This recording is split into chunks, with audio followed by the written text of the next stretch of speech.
thunderstorm was located over Lorton or near Fort Belvoir, moving east at 35 miles per hour. Hazard, golf ball size hail and 60 miles per hour wind gusts. Source, radar indicated.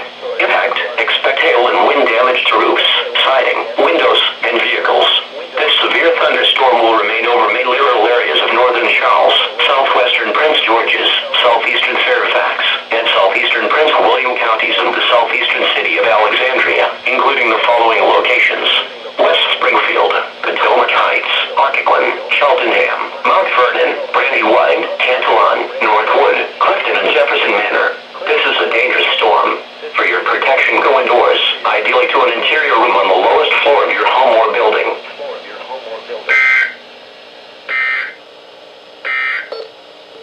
The National Weather Service in Sterling, Virginia has issued a